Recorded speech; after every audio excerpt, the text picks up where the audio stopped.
بسم اللہ الرحمن الرحیم۔ السلام علیکم ناظرین، دینی مثال میں خوش آمدید کرتے ہیں۔ آج کی ہماری اس ویڈیو کا موضوع دو تین بہت اہم موضوع ہیں، اس کی مکمل تفصیل آپ کے ساتھ ابھی ہم شیئر کرتے ہیں۔ تو شروع کرتے ہیں آج کی ویڈیو۔ ناظرین، یہ ہماری کتاب کا حوالہ ہے، خواتین کے مسائل اور ان کا حل۔ اس کے مرتب و تحقیق ہیں مولانا مفتی ثناء اللہ محمود صاحب، اور اس کا صفحہ نمبر ہے 237۔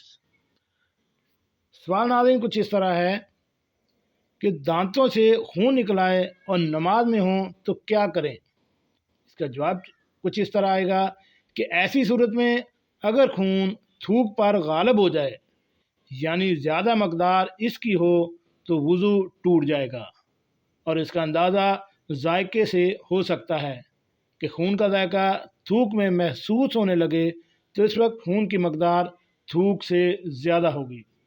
اس صورت میں وضو ٹوٹ جائے گا، اور اگر آپ نماز میں ہوں تو وضو ٹوٹ جانے سے آپ کی نماز بھی ختم ہو جائے گی، اس لیے فوراً سے نماز میں سے نکل آئیں، آ کے دوبارہ وضو کریں اور دوبارہ سے نماز ادا کریں۔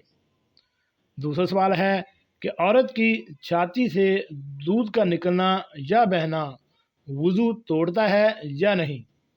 چلیے ناظرین چلتے ہیں سوال کے جواب کی جانب۔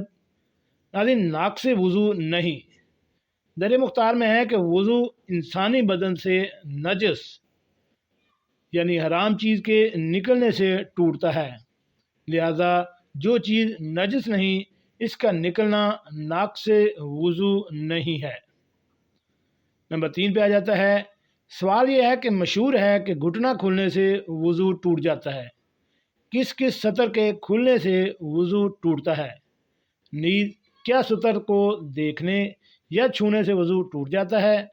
بعض لوگ کہتے ہیں کہ برہنہ غسل کرنے سے یا کھلی جگہ نہالنے سے وضو نہیں ٹوٹتا۔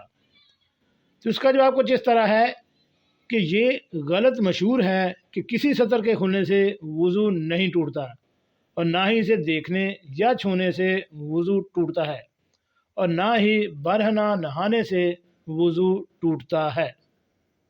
جی ناظرین، کیسے لگی آج کی ہماری یہ معلوماتی ویڈیو؟ ہمارے اس چینل کو